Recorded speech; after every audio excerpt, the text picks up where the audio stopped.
Thank you very, very much. I'm honored to be here at your university, and I'm very honored to be in Mexico. My only problem is I'm embarrassed in the fact that I have a granddaughter whose name is Carmen. Carmen, I'm from Boston, we don't pronounce our R's. Carmen Bell, and she can count. She said to me, Grandpa, I can count to 15 in Spanish.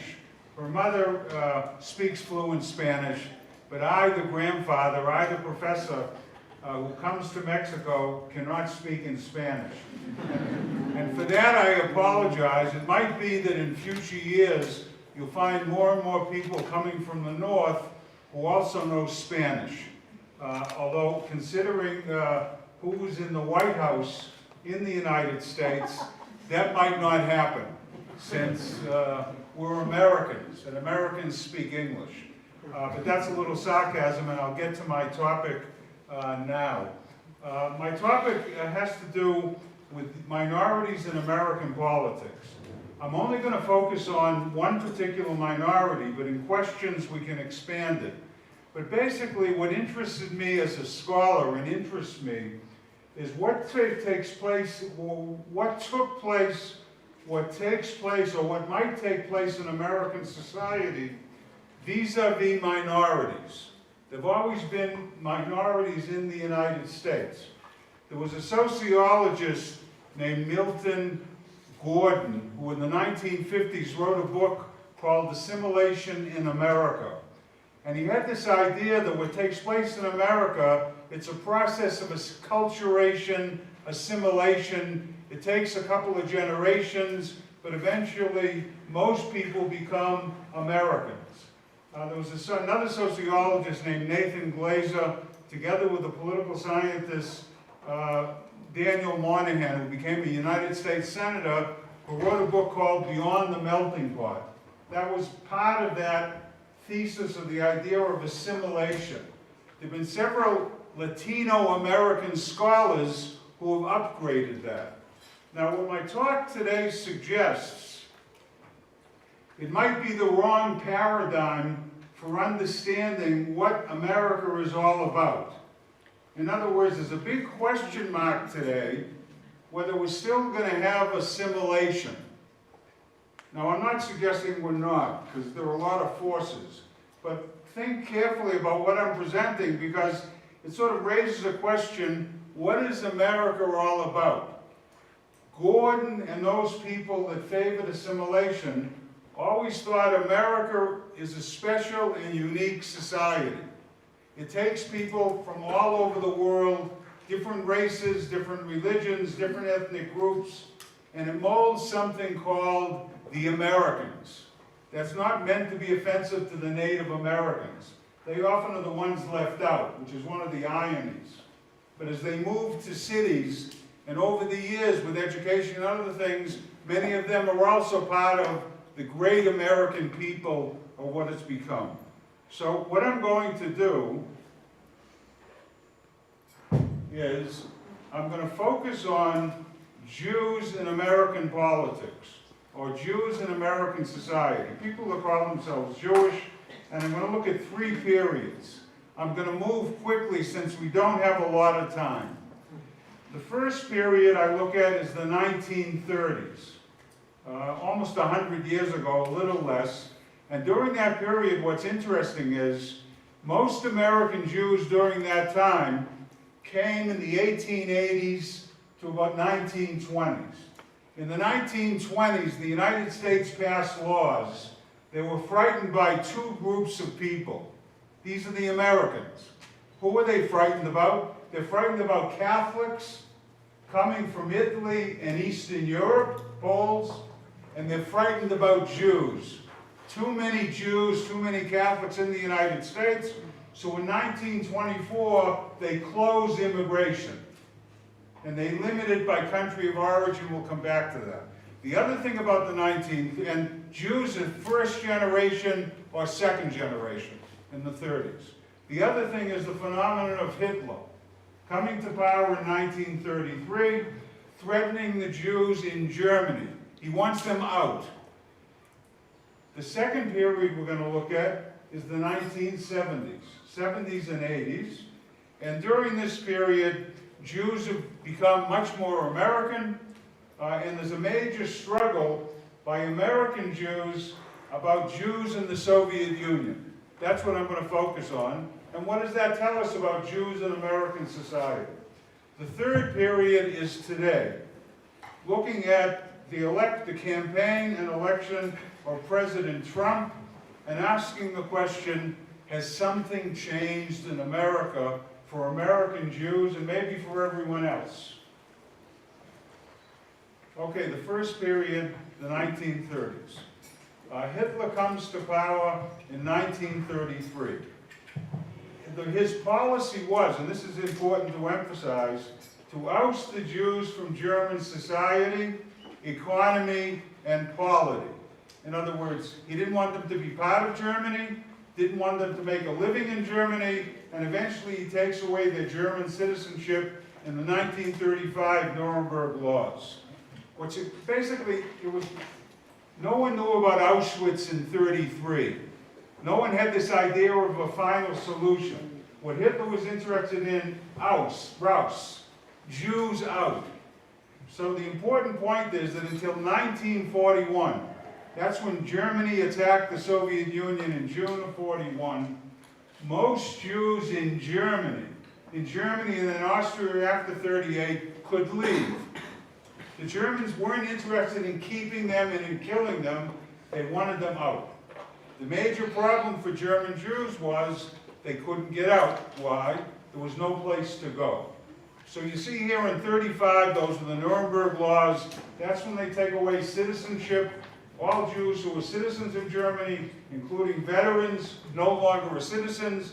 By 38, Kristallnacht, that's the night of the broken glass, they burned down 500 synagogues. They ruined 20,000 Jewish businesses, and they end up arresting about 20 or 30,000 Jews. Men that were arrested could get out of prison if they could prove they could leave the country in 10 days. Okay, but you see what the problem was, there was no place to go because no country in the world, very few, wanted them to come. In 1938, the last thing on the board, the Evian Conference, beautiful place in France, Switzerland. They had a conference called by President Roosevelt, how can we deal with the problem of Jewish refugees? What happened? Nations come from all over the world, and basically no nation wants to accept Jews. Jews are stuck in Europe. So now we turn to the American Jewish community, and we turn to the major Jewish organization, major, most powerful, most influential, called the American Jewish Committee, established in 1906. And what's interesting about this group, they were mostly German Jews. Their families came in the 1840s, 1860s, before the Jews of Eastern Europe came to America in the 1880s. So these people are wealthy, well-to-do, but it's an elite, a very, very small group. They're in business and in law, mostly in New York City, but they have branches. The organization had 100, 200 members. That was it. But they were very influential. They had two of their members who were on President Roosevelt's staff. One was called Irving Lehman, who was a judge, and the other was Samuel Rosserman. Rosserman wrote Roosevelt's speeches. So they met with Roosevelt every day. So the organization said, we can try to influence Roosevelt. How? We have people in the White House. We're influential. And whenever anyone was interested in what do Jews think, they turned to the Americans, they turned to the American Jewish Committee. Now there's a word here in the Yiddish language called Stadlanim. Stadlanim means the following. Basically, they were Stadlanim. We represent American Jewry. We speak for American Jewry. Why? Because we're powerful. We have political power influence. They didn't ask American Jewry, what do you think? They didn't want people to vote. It wasn't a democratic group. These were powerful men, all men. no women, which is an interesting phenomenon which is going to change. Okay, now, what did they want to do? What was their policy? They wanted to do two things. Get Roosevelt to speak out against Hitler, to say what you're doing towards the Jews is wrong. The United States opposes it. That was one. Number two, if Jews are going to be forced out of Germany, let them come to America. Open the gates. America had a quota on Germans, only 25,000 a year. There were 500,000 Jews in Germany. And then in Austria, another 200,000.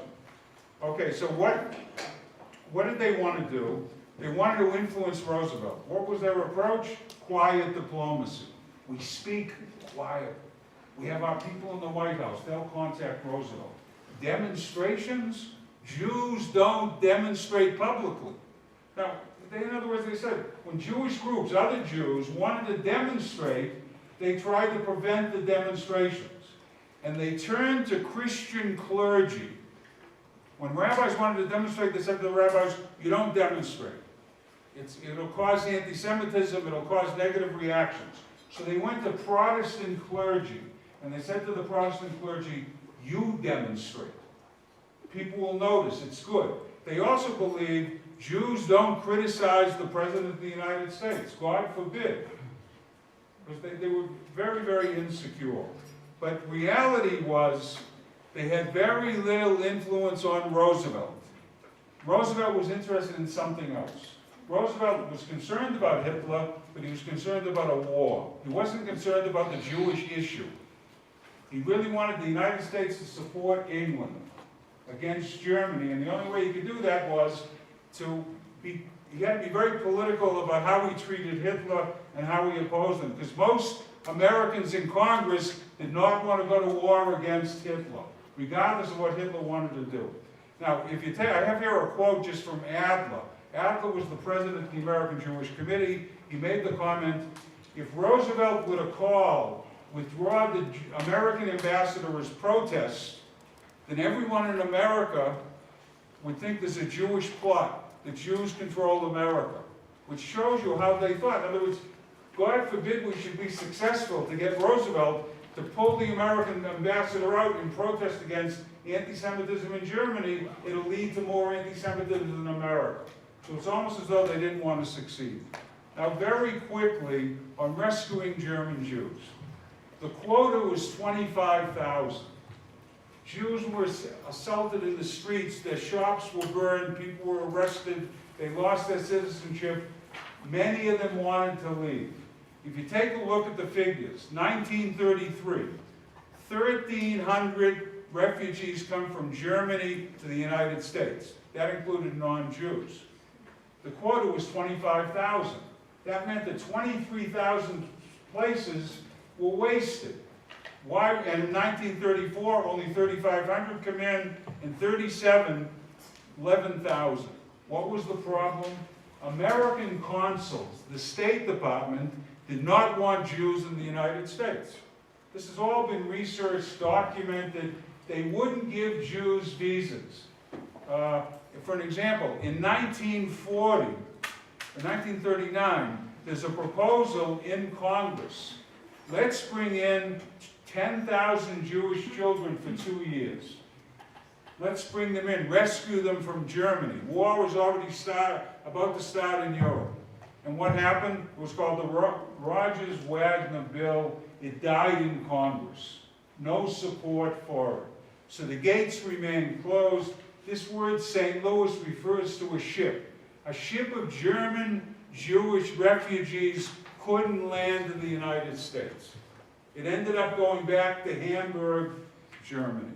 Now, why the failure of the failure? They didn't get the president to protest, and they didn't rescue German Jewry. How do we explain it? They were outsiders in American society. It was Protestant America. They were outsiders. They were insecure, and they were frightened by possible anti-Semitism. Number two, the economic depression and isolation. Trump's America first. Where does it come from? The 1930s. We're all the anti-Semites. But America first, that's what he wants America to be. So there was an economic depression. Tens of millions of people out of work. So that was the idea. We can't bring in any refugees. But children don't take jobs from anyone. And then anti-Semitism. Anti-Semitism was mainstream in America. You have nativists. That means Protestants, Catholics, Father Coughlin. The most popular radio program in the United States of America was Father Coughlin on Saturday night on national radio. More people in America listen to him than anyone else. An anti-Semite, talking about Jews control America, Jewish money, they want us to go to war against Hitler, etc. Henry Ford, great American, you have Fords all over your city. He was an anti-Semite, he republished The Elders of Zion. Okay, so that's the first period. After the Holocaust, after World War II, there were a couple of basic changes in America. American Jews fought in World War II. 300,000 or 400,000 American servicemen were Jewish. 1948, Israel is created. Leon Orris wrote a book called Exodus. The book is almost as important as the creation of the State of Israel for American Jews. And you could also add the '67 war. Israel did something to American Jewish identity. They felt proud. They felt proud as Jews, but by this time they also felt proud as Americans. So in American Jews, there was this sense of pride which never existed before amongst American Jews. We're tough, we can fight. We meaning really the Israelis, but we identify with them. That's a very important thing. There were changes in American society. Some people argue World War II, America became the tri-faith society. There was a ship, a destroyer, that was sunk by the Japanese. On the ship was a Catholic priest, a Protestant minister, and a Jewish rabbi. They issued a stamp in the United States, the three clergymen. In other words, what happens during World War II, America changes from being a Protestant country to a country of Catholics, Protestants, and Jews. We're all Americans. Take a look at when John Kennedy was elected President of the United States. The big issue was he's a Catholic. How can you elect the Pope? That's what they were talking about in American politics. Go back and look it up. So all of a sudden, Kennedy said, it's not that I'm a Catholic, I'm an American. We're all Americans. Being an American is either being Protestant, Catholic, or Jewish. The other thing is, Jews they move to suburbia, and they become economically successful. I had a slide before. Ed Levy, right over here, the name Ed Levy. He's at the University of Chicago during World War II, getting a PhD in English literature. His professor calls him in and says to him, Ed, what are you doing? He says, what am I doing? I'm studying to get a PhD. And he said, Ed, but you're doing it in English literature. What are you going to do after you get your PhD? Someone asked me that question before when I was being interviewed at your university. What do you tell PhD students to do? His professor said, you're crazy. No American university, 1940s, is going to hire a Jewish professor in English literature. It doesn't exist. Okay? But we come now to the 60s. And Jews, because of the GI Bill, Jews go into academia, Jews become successful. The president of Harvard, the president of the University of Chicago, Cornell, all these places, Jews thrive in academia. They thrive in business, they become successful. But as important as becoming successful economically in America, there are still poor Jews, but many have become successful, they become Americans. They feel American, and they feel they're being accepted as American. Some people say Jews became white. Now you might not believe me. When I was going to school as a little kid outside of Boston, some of myself and my Jewish friends, we lived in a Jewish town, we used to ask ourselves, are we white? Are we like everyone else? Are we something special? We're uncertain about that. So now we have to speed up here a little. We come now to the second issue, or the second case study, the 70s and the 80s. In a nutshell, in Israel was always concerned that it never had enough Jewish people. It was a very small population. The population of Israel in 1948-49 is about 600,000. That's it. So over the years, immigrants come in, but they were always looking for a large influx of immigrants. So they decided, where can we get Jews to come? They're not going to come from America. America's too good. The Soviet Union. So they set up an organization called the Liaison Bureau, which tried to get Jews from the Soviet Union to come to Israel. So they set up in the 50s and the 60s an underground, with their embassy in Washington and the consulate in New York, they started organizing American Jews to fight for Soviet Jewry. And the idea is it's going to be a second Holocaust, not like Hitler, but culturally Jews are going to disappear. Because the Soviet Union has a policy against religion. They closed down synagogues, they killed Jewish rabbis, poets, everyone was shipped off to Siberia. So all these people are going to lose their Jewish identity.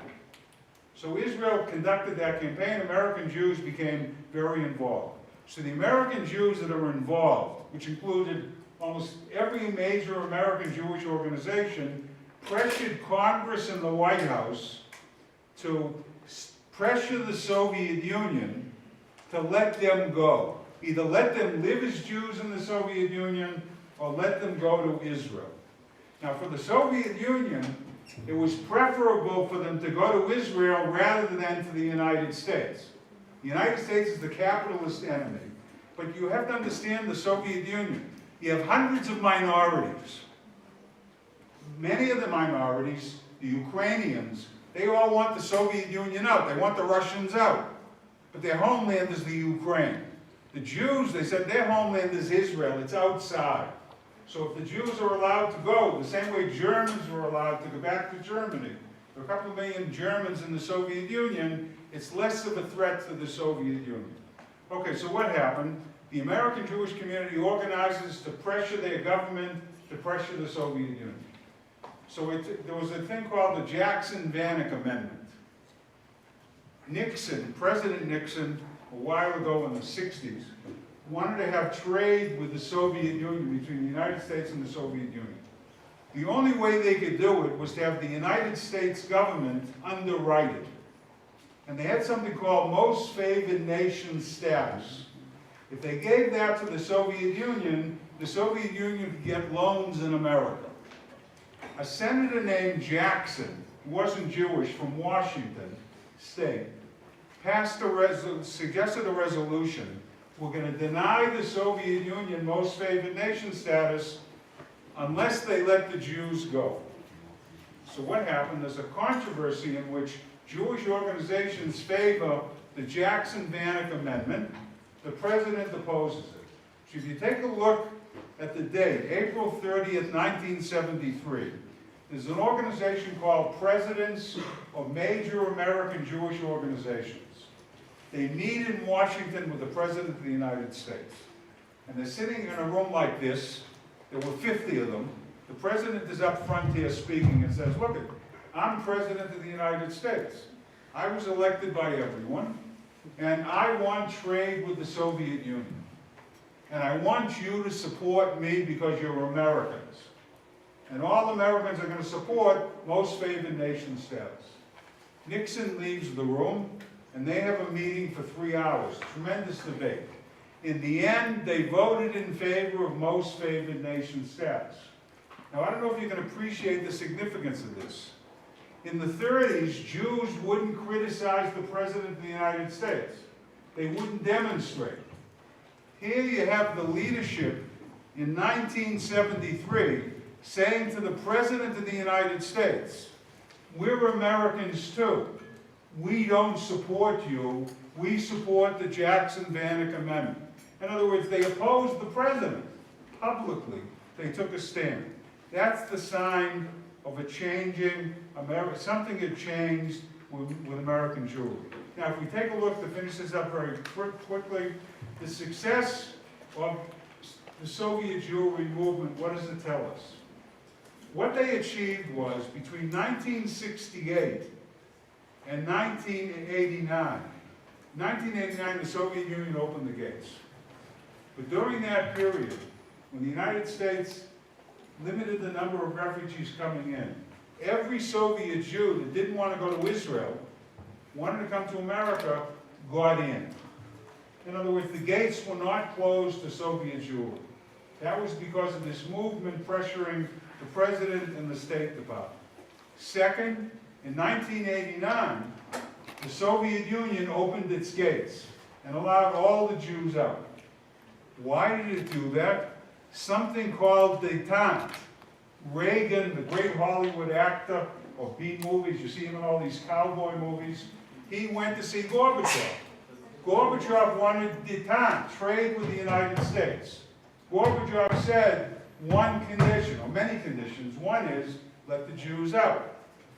The Germans did the same thing, let the Germans out, and they got the Germans out. But it was Gorbachev that did it. Now, you can argue the Jews were powerful, all powerful in America. Look at, they got in all these Jewish refugees, Soviet Jews. They got the Soviet Union to open its gates. But keep in mind one thing. There was something called the Cold War. From 1945 until 1989, the United States was involved in a Cold War against the Soviet Union. Evil.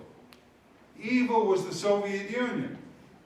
I see your signs, Rosa Luxemburg, Uncle Karl, Karl Marx, all these people. That was communism. That was the threat to America.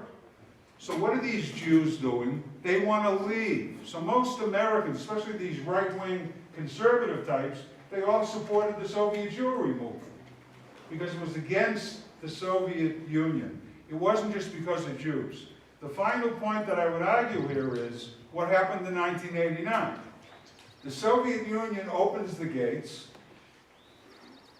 Jews come out, and they estimate like 1 million Jews are going to get out. Where do they want to go?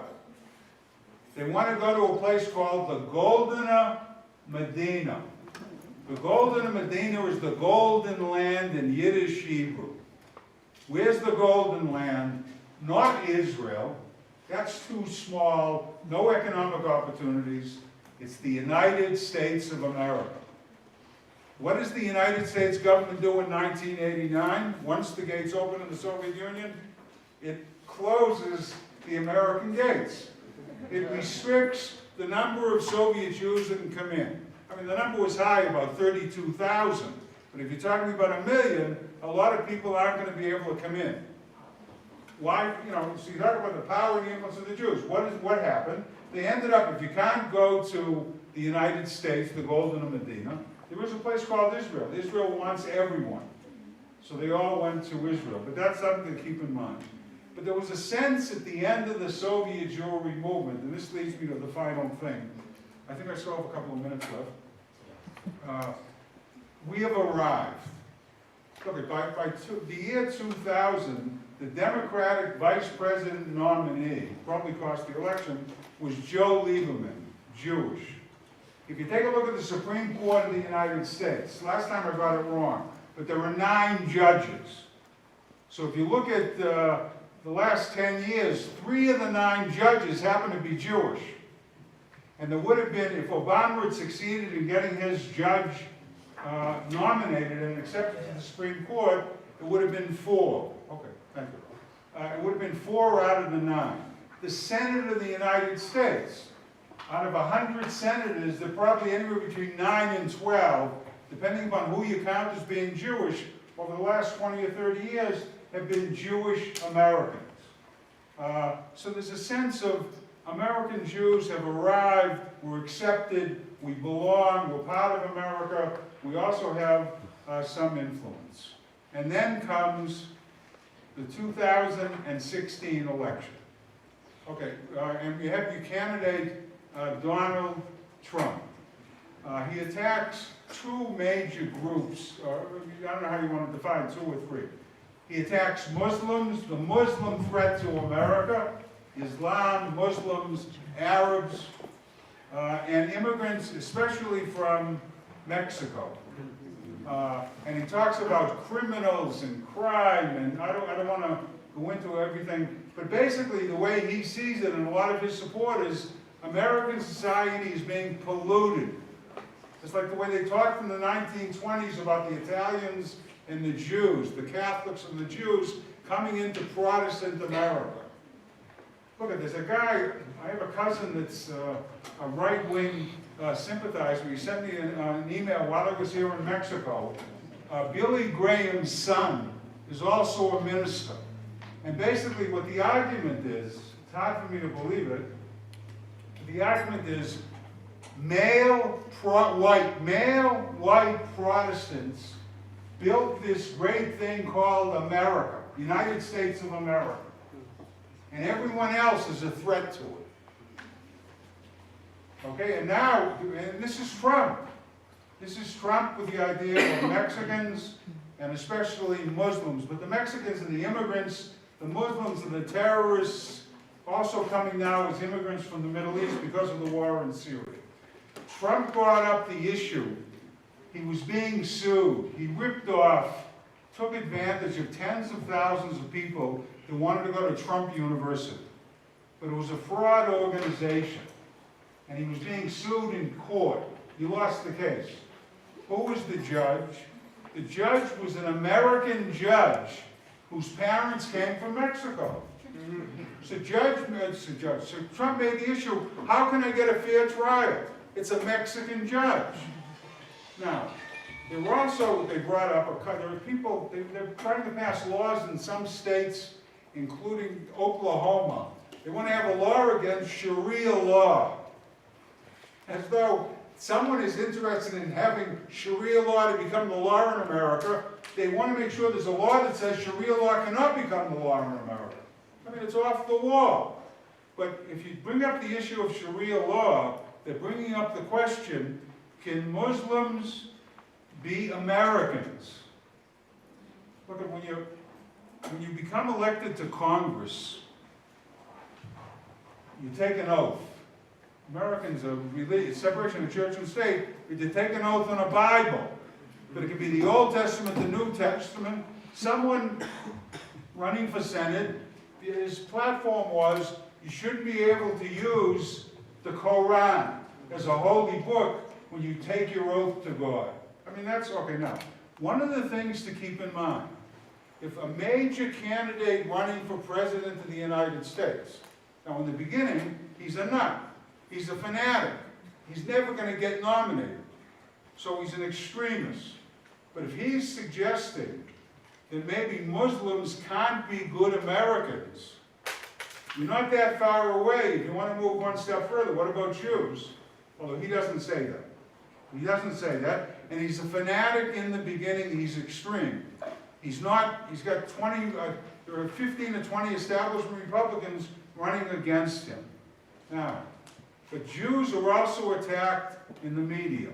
On October 13, during the campaign, when Trump was already the candidate, the Republican candidate, quote, Hillary Clinton meets in secret with international banks to plot the destruction of United States sovereignty in order to enrich global financial powers. That's a quote from the Republican candidate, Donald Trump. If you get back to the Elders of Zion, which we don't have to get into, it's right out of the Elders of Zion.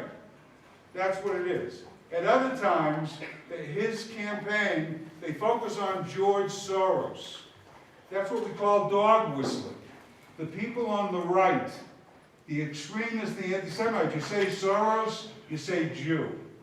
You don't have to say Jew. Just say George Soros, you know it's Jews. And then on national radio, some guy who's well known in the United States, on TV a lot too, Alex Jones, as far as he's concerned, Jews control America. He's mainstream. He's not necessarily fringe. Now, this is Hillary This is what Trump took out of a white supremacist website. Now here you see Hillary, the most corrupt ever. You see dollar bills, money, and of course you see a star there, which according to Trump, that's a sheriff star. You know, we all watch cowboy and Indian movies. That's a sheriff. That's not a Jewish star. I mean, no one would think in their right mind, you know, no one would have the idea that maybe, you know, this thing has something to do with Jews. But that was, that's part of the campaign. Now, I got ahead of myself. Anti-Semitism on social media. Trump supporters, they targeted Jewish journalists. They did this retweet of Hitler, of Hillary.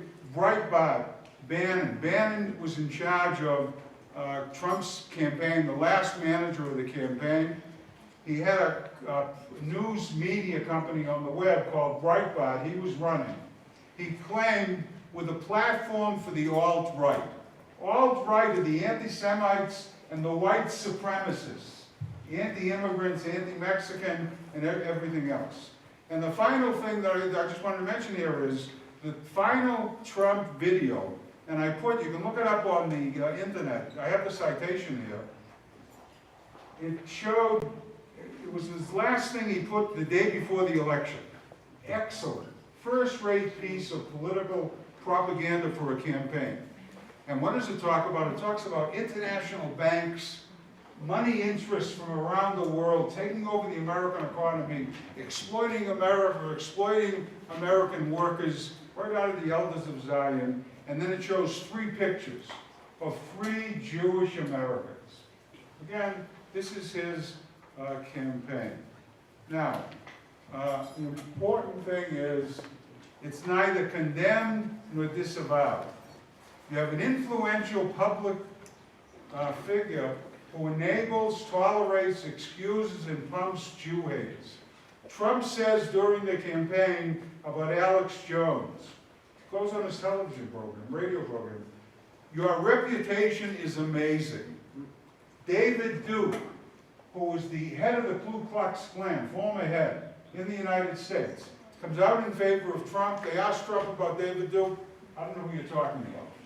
He wouldn't condemn him. He wouldn't say, I don't want his endorsement, etc. And then as President of the United States, you have, and this is probably the final incident, you have Charlottesville in August 2017. You have a mass rally. It has to do with the South, and the South during the Civil War, and a statue of Robert E. Lee in Charlottesville, Virginia. They wanted to take it down. People opposed. Neo-Nazis, stormtroop types, many of them armed with automatic rifles, have a torchlight parade. And they're screaming and shouting. They don't want no Mexicans in America, but Jews will not replace us. They're marching with torches. All these white, blonde types. It was like something out of Nazi Germany. And what happens? Trump's response, I think there is blame on both sides. I think there is blame on both sides. So this is the President of the United States. So to conclude this period, Golden Medina, the promised land, the golden land, the United States of America. It's a question mark today about American Jews. Well, the alt-right community may be very small. The alt-right are the real I can't say anti-immigration. Probably about 40% of Americans don't want immigrants anymore. They want America to be white again. Now, some Jews that support Trump would think that they're white, so they're included. But for many of these, the more extreme elements, white means no Jews, no Arabs, no Mexicans, no Latinos, no Asians. We just want the WASP, white Anglo-Saxon Protestants. But again, this might all pass. However, indications are that American Jews have become more vulnerable to anti-Semitic attacks. something has changed, and let me finish with these two things, and that'll be it. Nathan Englander is someone that writes novels. Not the best, but he's not the best American Jewish writer, but he's well known and he's first rate, but not the top. He wrote an article in the New York Times after Charlottesville, and he said, you know, something has changed. He said, what is it? He grew up in Brooklyn, or Long Island, and there was always anti-Semitism as a kid in the 50s. They would attack Jews and make them pick up pennies, things like that. And all of a sudden he goes to a Mets game, not Mets game, Nets. New York Nets, the other basketball team in New York that's doing better than the New York Knicks. And he's surprised, he looks around, and he sees there are Jewish kids going to the basketball game. How did you know they're Jewish kids? They're wearing skull caps. And he said, when I was a kid, you always took it off because you didn't want people to know that you were Jewish. So all of a sudden you come into a basketball arena, and these kids are all running around with their kippot on, and they're yelling and screaming at the fans who are supporting the other team, but and they're eating kosher hot dogs, which they sell at the place. And he said, it doesn't cross their mind that they'll be identified as Jews. It doesn't matter anymore in America. He said, it's like when I'm on the subway, I realize we're all different. There are Asians, and there are blacks, and there are Hispanics. We're all different, yet we're all accepted. This is America. This is New York. And he said, but everything has changed after Charlottesville. For Charlottesville, there's fear for the first time. You don't feel the same way. Something has changed. And let me just end with this, and maybe I'm exaggerating. We can pick this up in questions and answers. George Wallace and President Trump. And this is my main point. When I was a graduate student at the University of Chicago, I went to a George Wallace rally in 1968 in the Chicago Stockyards. There used to be an arena there. I don't know if it still exists. George Wallace was from the South, a bigot. He hated blacks, and he wanted an America first, a white America, segregated America, all of that. And the only people who really supported him were the fanatics and the extreme on the right. He was a third-party candidate. So I went with my roommate, and we were both frightened, we were scared out of our minds that maybe someone would identify us that we're Jewish, University of Chicago, liberals, all these things are bad. And we sort of, but you know, I closed my eyes while I was there. I thought it was in Nazi Germany. There was this guy talking to these people how we need white people, and look what the blacks are doing, and the Jews, they're taking over everything, controlling everything, and everyone was cheering and screaming and yelling for the guy. They thought he was God. The problem is, if you go to a Trump rally, it's toned down. Trump is sophisticated. He's not stupid. You know, they tone it down when they're public. When you look at his rallies and all that, but what he stands for and what he represents, when he says there are good people on both sides, neo-Nazis and the liberals, both people on both sides. Well, what's the point? He's President of the United States of America. He's not a fanatic. He's not an extremist. He's not someone that's like off on the side. He's sitting in the White House. He controls everything.